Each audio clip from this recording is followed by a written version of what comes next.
Se você gosta de falar da vida dos outros, você veio ao lugar certo. Porque aqui nós falamos de Jesus, falamos dos profetas, nós falamos dos apóstolos, pegamos firme ali nos pontos fracos do povo, enfim.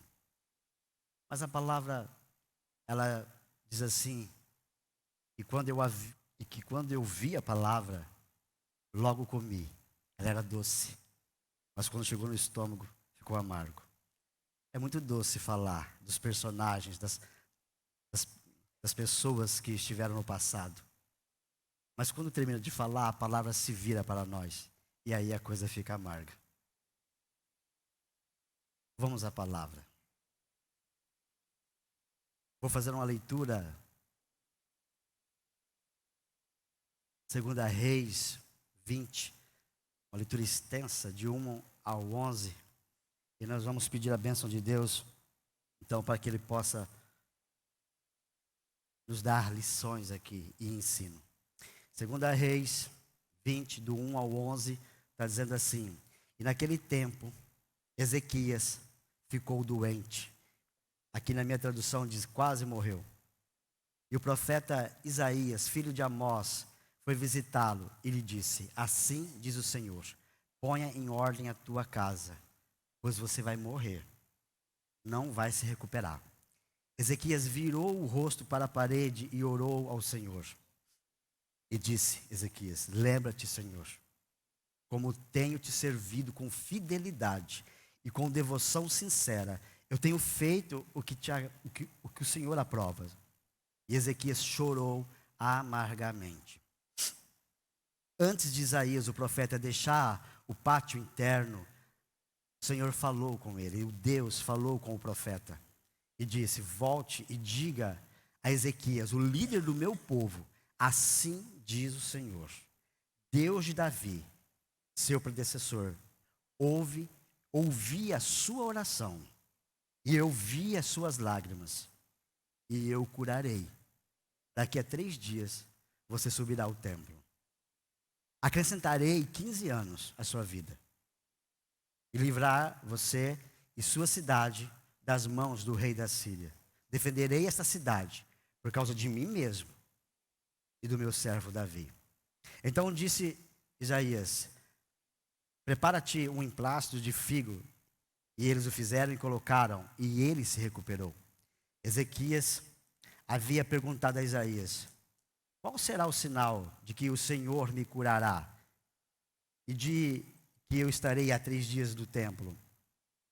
Isaías respondeu: O sinal de que o Senhor vai cumprir o que prometeu é este: Você prefere que a sombra avance ou recue 10 graus na escadaria? E disse Ezequias: Como é fácil a sombra avançar, eu prefiro que recue. Que recue os 10 graus. Então o profeta Isaías clamou ao Senhor, e este fez a sombra recuar os 10 graus que havia descido na escadaria de Acás. Vamos falar um pouquinho sobre o contexto. O contexto é rei Ezequias, rei do reinado do sul, da Judéia. O reinado já havia se dividido. Ele estava vivendo ali, ele foi ao trono aos 20 anos. E o reinado do norte já estava para ser exterminado. Tá? E esse homem, como ele foi ao trono, ele foi uma bênção para aquele povo. Ezequias, ele restaurou, porque o povo já vinha de uma idolatria muito grande, inclusive pelo seu pai. Então ele começa a derrubar os ídolos. E um dos ídolos que ele derruba é aquela serpente que aparece lá no tempo de Moisés. O povo havia feito e começava a adorar, e ele quebrou aquilo em pedaço. O grande templo, ele limpa, ele vai até os levitas e falam: purifica o templo e purifiquem a voz. Então ele limpa todo o reinado. E ali ele faz o sacrifício um pouco diferente, que dá a impressão que ele quer, sabe, descontar o atraso. E então ele celebra a Páscoa. Uma Páscoa que há séculos o povo não havia feito dentro do contexto da época, visto somente no templo de Salomão. E ele faz isso. A Páscoa é uma festa muito importante, porque é a festa da passagem, aconteceu lá no Egito. É dali que marca o calendário, que começa então o calendário. Então era uma festa muito importante. Ele faz isso. Ele manda cartas para 2 tribos, convidando para esta festa da Páscoa. Depois que ele organizou tudo isso, a questão espiritual do povo, dízimos, ofertas, trouxe o povo para a adoração. A palavra fala que o povo fez tudo isso e que o povo se alegrou. Depois disso, então, agora ele vai trabalhar o reino. E ele tem uma questão ali com alguns povos que havia, um povoado que havia invadido alguns territórios do seu governo. E ele vai lá, é a primeira vez que pega na espada, a primeira vez que ele faz uma batalha. E ele coloca essas pessoas para fora do seu reino. Ezequias vive com o seu reinado tempos de paz, tempos de descanso. E de repente vem essa palavra. E vem nada mais, nada menos do que o profeta Isaías. Um profeta de grande calibre. Um profeta que nenhuma palavra caiu por terra. E o engraçado, interessante, Isaías chega e fala: Ezequias, coloca a tua casa em ordem. E toda a nossa construção aqui vai ser baseado nessa palavra: coloca a tua casa em ordem. O tema é de pai para filho. E é então porque você vai morrer, diz Isaías. O interessante é que Isaías acredita. Acredita a tal ponto que quando o profeta sai, ele se vira para a parede. E ele fala uma palavra e ele conversa com Deus. E uma palavra muito certeira.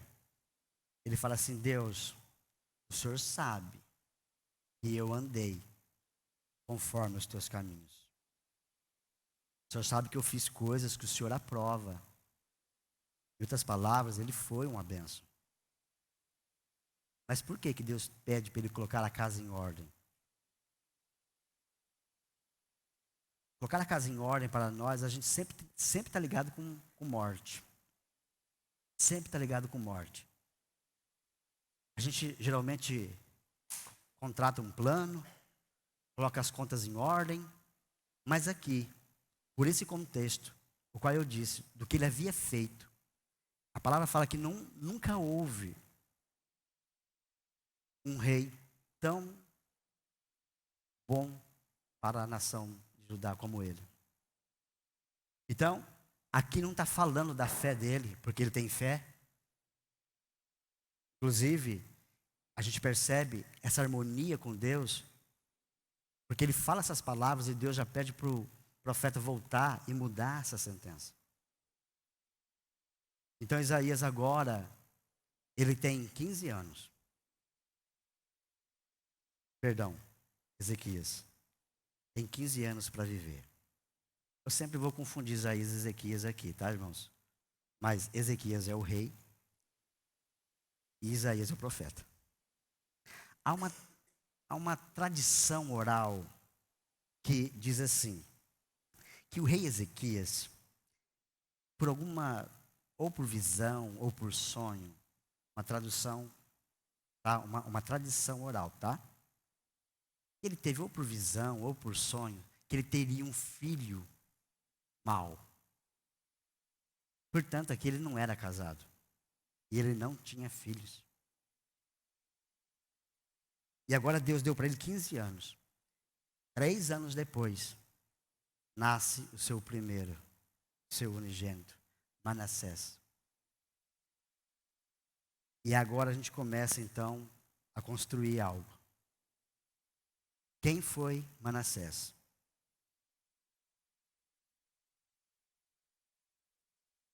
segundo a teologia, o pior rei. Algumas pessoas usam uma expressão muito mais forte. Usam uma expressão mais forte. Falam assim, foi o rei mais endemoniado que Judá teve. Aquele homem teve a capacidade de levantar os altares dos ídolos, de novo, em pontos estratégicos. Ele teve a capacidade de colocar ídolos dentro do templo de Salomão, a casa de Deus, a casa de oração. Aquele homem, ele começou a praticar feitiçaria. Ele foi feiticeiro. Aquele homem teve a capacidade, ele foi ao trono aos 12 anos. Ele teve a capacidade de queimar os seus filhos nos braços de Baal. Manassés significa esquecido. Se Manassés foi esquecido, os filhos dele teve um fim pior, porque foi queimado. A palavra fala assim que ele fez tudo para, apurrinhar, para excitar a ira de Deus. Se nós fôssemos, mas ainda assim, se nós fôssemos falar de Manassés, o tema seria o poder do arrependimento. E não é que ele arrepende? Pudera, foi exilado, foi acorrentado, foi judiado. E aí ele se arrepende. Ele volta, ele tenta fazer algo, mas o povo já havia se enveredado para a idolatria. Deus havia dito assim, pessoal, vocês vão entrar na Terra Santa, vocês não reconstruam Jericó. Vocês não mexam naquela cidade. Porque se vocês começar a reconstruir Jericó, vocês vão começar enterrando o filho mais velho e vocês vão terminar enterrando o filho mais novo, mostrando que nenhum projeto é maior do que o projeto da família.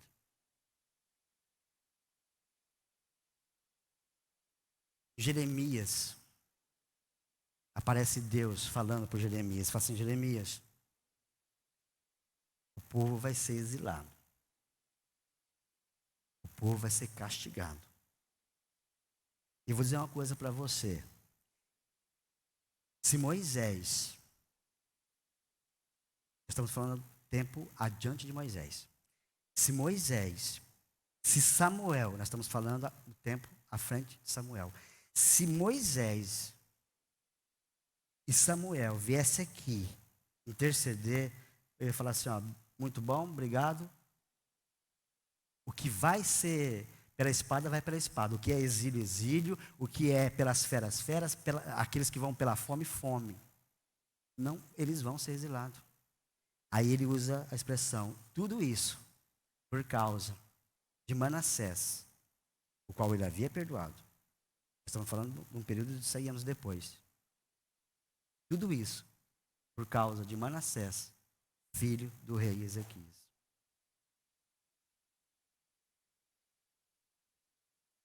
Nós temos um outro assunto muito parecido, que é o assunto de Samuel, por exemplo, que viveu lá atrás, o último juiz. Ele foi juiz, ele foi profeta. Ele foi juiz, foi profeta e sacerdote. Aquele homem teve a audácia de se colocar em pé e falar assim, bom, estou de idade e eu quero fazer o acerto. Estou devendo para alguém? Como juiz, como político, porque ele também era político, ele governava o povo, sacerdote. Tem alguma coisa que eu fiz de errado? Eu tomei o boi de alguém, tomei o jumento de alguém, eu cobri os olhos, recebi propina de alguém, eu devo para alguém? Falou, não, o povo disse, não, o senhor não deve. Diante de Deus, eu devo a alguém, eu estou falando com vocês, não deve. Mais tarde aparece toda a congregação, os mais velhos, que a gente chama de ancião, diante de Samuel. E Samuel, então, o povo diz a Samuel, Samuel, você está velho e você tem sucessores. Ele tinha 2 filhos. E ele coloca esses 2 filhos para sucedê-lo. Porém, estes filhos não andaram no caminho de Samuel. Samuel colocou eles também como juiz, É uma coisa questionada, porque homem não pode colocar ninguém como juiz, isso era um atributo que Deus fazia, mas ele fez. Esses filhos morrem, justamente porque levavam fogo estranho no altar. E agora o povo vai lá e fala assim: ó, não dá para continuar com esse governo. Os teus sucessores são corruptos. Os seus filhos são corruptos. É claro que Deus não gosta disso, é claro que Samuel não gosta disso, porque agora ele ia perder toda essa linhagem, é claro. Mas ali então nasce a mudança de forma de governo. Sai aquilo que Joséfo chama de teocracia e vai para o rei, e vai para o formato de monarquia. Ali foi na casa de Samuel que isso foi gerado, este novo formato, o qual Deus não queria.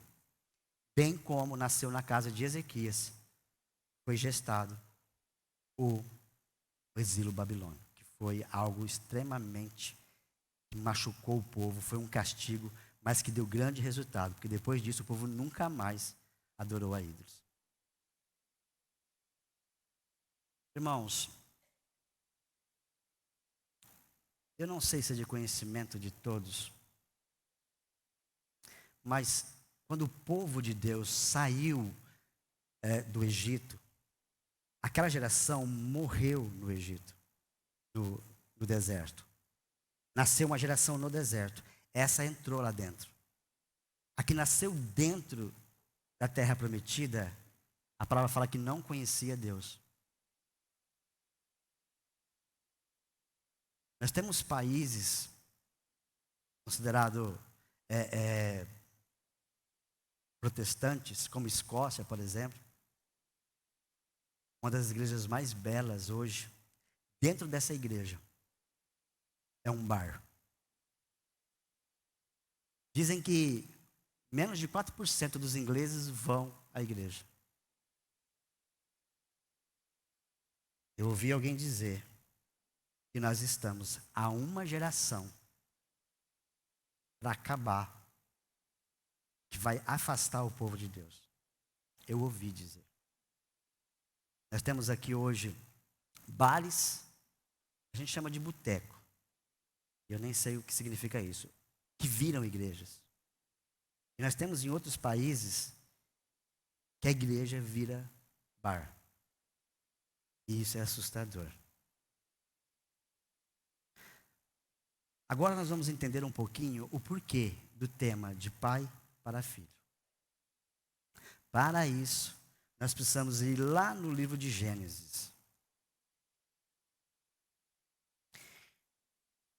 Gênesis 18, 19. Diz assim: porque eu o escolhi para que ordene aos seus filhos e à sua casa, depois dele, a fim de que guardem o caminho do Senhor e que pratiquem a justiça e o juízo, para que o Senhor faça vir sobre Abraão o que dele tem falado a seu respeito.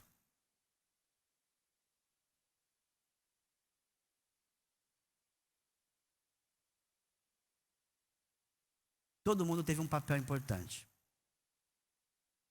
Davi reunificou o reino. Seu filho fez o templo. Pedro abriu as portas do evangelho para os gentios. João Batista, caminho para o Senhor. Abraão. Vamos entender Abraão. Irmãos, Abraão é aquela figura que depois de Noé, Deus começa o processo. Ele chama esse homem chamado Abraão, muda o nome dele e faz com ele um pacto. Deus faz com Abraão uma aliança. Essa palavra não é só para quem é pai, essa palavra é para todos nós, tá? Bom, qual era o selo? Qual era a marca? A marca era a circuncisão. O que significa circuncisão?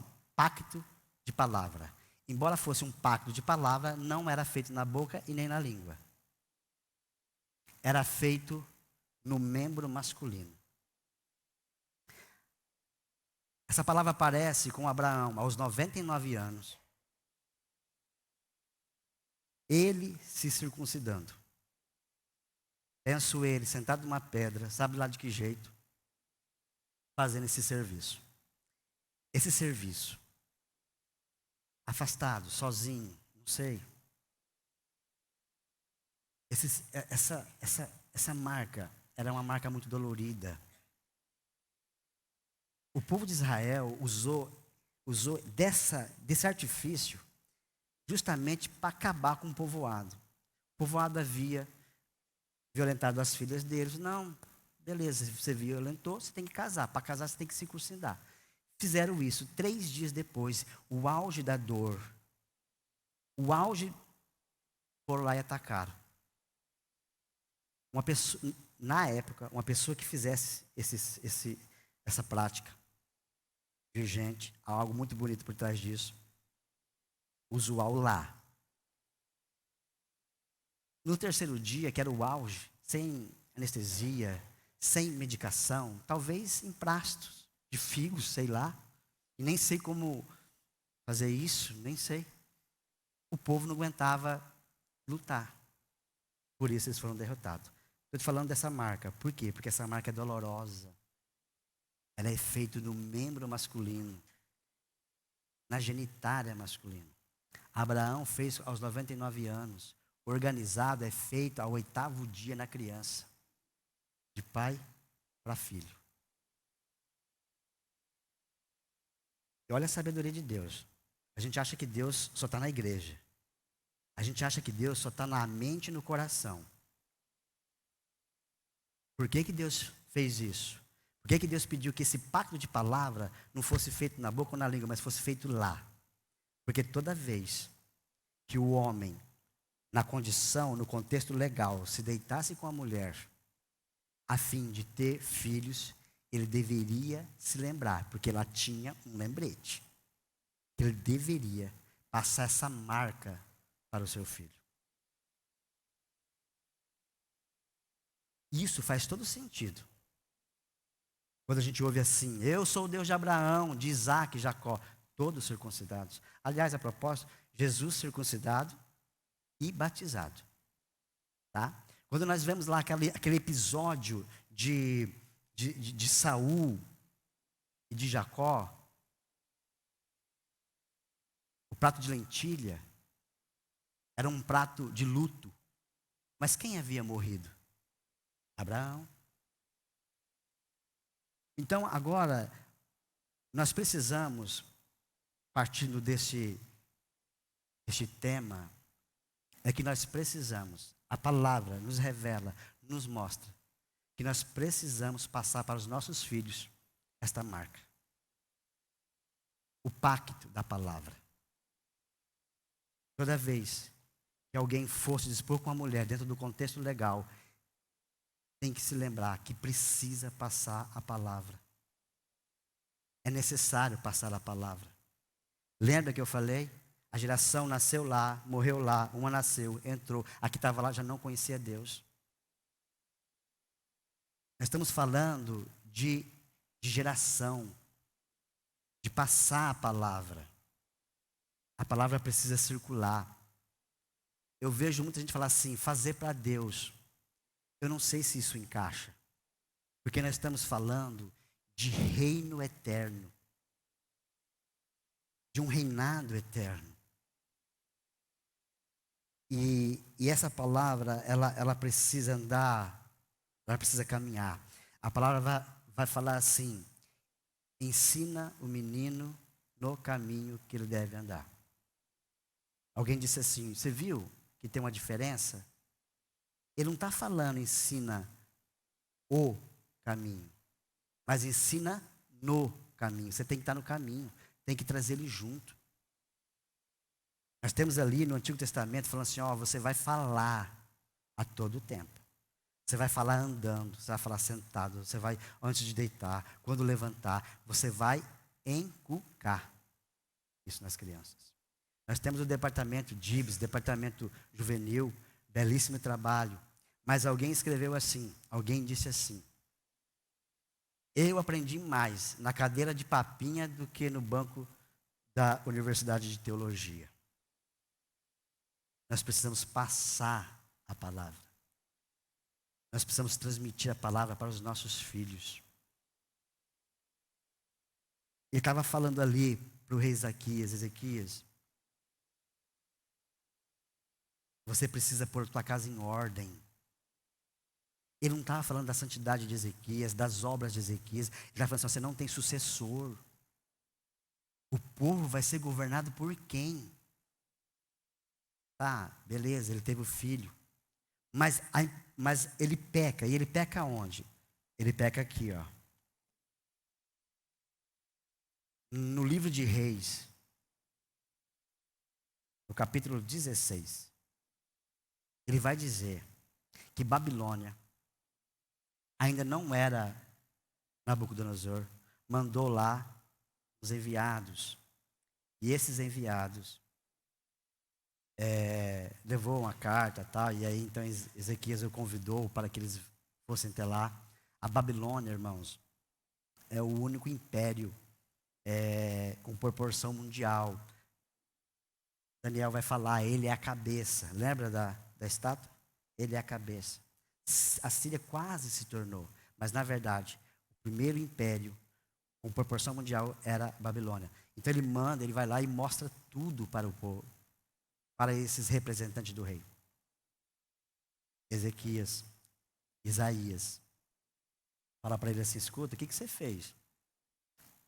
Quem são essas pessoas? Ah, são babilônicos, vieram aqui, e você mostrou? Mostrei tudo, toda a minha glória, mostrei tudo no nosso reino. Ele falou assim, rapaz, Deus te manda te dizer que seus filhos e o seu reino vai ser levado embora. E os seus filhos serão castrados. Ou seja, não vai ter linhagem. E ele responde assim, boa palavra. Eles vão invadir, vão levar o povo embora, vai machucar esse povo, vai matar esse povo. Boa palavra. Por quê? Porque no meu tempo eu vou estar tranquilo. Ele mostra um desinteresse muito grande pela nova geração. É aí que ele errou. É aí que nós erramos. Veja, irmãos, colocar a casa em ordem. Sim, a gente precisa trabalhar a nossa espiritualidade, a gente precisa ver bem as nossas obras. É importante isso, é extremamente importante. Nós temos que ensinar os meninos no caminho que devem andar, trazer junto de nós, caminhar junto conosco e inculcar. Será que algum de nós já chegou em casa e falou assim, filho, vem cá, papai fez um pacto, filho. Papai fez um pacto com Deus. O pacto da palavra. Eu tenho aqui uma marca, eu tenho uma circuncisão. Agora a circuncisão não é mais lá, é no coração. Através do batismo selado. Papai fez uma marca, papai carrega uma marca. Uma aliança, nada mais, nada menos do que com o Deus Altíssimo. Alguns fazem aliança com o país tal, e o papai fez com Deus. Irmãos, vocês percebem que toda vez que o povo era pego cativo, que trazia eles para o cativeiro, primeira coisa que eles faziam, tirava a religião. Por quê? Esse povo de Israel lá embaixo, quando ele sai do Egito, ele sai derrotando os povos. Mas era por força deles? Não. É pelo Deus deles. Então a primeira coisa que eles fazem é tirar isso. Fizeram isso com Samaria, com o reinado do norte. E agora fazem com o próprio reino de Judá. A palavra precisa ser transmitida, precisa ser carregada. Tem um ponto muito curioso, o ponto em que Jesus aparece no Novo Testamento. E a palavra fala assim, que como de costume, olha a palavra, de costume, ele ia na sinagoga. Sinagoga não era templo, era escola. Ele ia nessa escola. E quando ele foi na escola, o ancião lhe deu o livro. Aonde estava escrito? Eis que o Espírito do Senhor é sobre mim. Ele faz essa leitura. E ele então assenta, porque era de costume. Vamos falar de Deus? Vamos falar de coisa importante? Então senta, senta, vamos falar, vamos falar. Então ele senta e ele fala, está cumprido. Por que isso? Era uma prática que nasceu na Babilônia. Na Babilônia não podia escrever Bíblia, não poderia, não tinha, era proibido. Então reuniu o povo, falava assim, ó, guarda tal texto, família tal, guarda tal texto. Vocês, tal família, guarda isso, guarda aquilo. Adivinha qual era o texto que a família de Jesus guardava? Que estava em Isaías. Isso era transmitido ao mais velho, que eles chamam de primogênito. A palavra precisa ser transmitida para os nossos filhos. Veja que, pelo menos uma família, em que o pai morreu, mas antes dele morrer, ele circuncidou. Nos dias de hoje, circuncidou toda a família. Porque a circuncisão agora não é mais do homem, é aonde? No coração, através do batismo. Ele fez isso. E a família está aqui. Mas o que será da próxima geração? O que nós temos feito para isso? É algo para nós pensarmos. Para a nossa conclusão. E nós vamos, depois dessa conclusão, nós vamos louvar a Deus. E então depois nós iremos orar. A palavra é esta, irmãos. Põe a tua casa em ordem. Dizem que ninguém está pronto a morrer se não colocar a casa em ordem. E o que é pôr a casa em ordem? Pôr a casa em ordem, irmãos, é nós transmitirmos, inculcarmos a palavra de Deus, o pacto da aliança para os nossos filhos. Nós devemos pensar nisso. Nós devemos investir tudo que nós somos, não é só dinheiro. Tudo que nós somos precisa ser investido nisso, para que haja continuidade. Lembra o que ele falou para Abraão? Qual era o papel de Abraão? Transmitir para os filhos e depois dos filhos. O quê? A palavra de Deus. O ensino de Deus. Alguém disse assim: Davi ampliou, ganhou o mundo, perdeu os filhos. Noé perdeu o mundo, mas salvou os filhos. E nós, através da nossa família, através dos nossos filhos, através desse pacto transmitido, possamos ganhar o mundo. No nome do Senhor Jesus. Que Deus nos ajude e que Deus nos abençoe.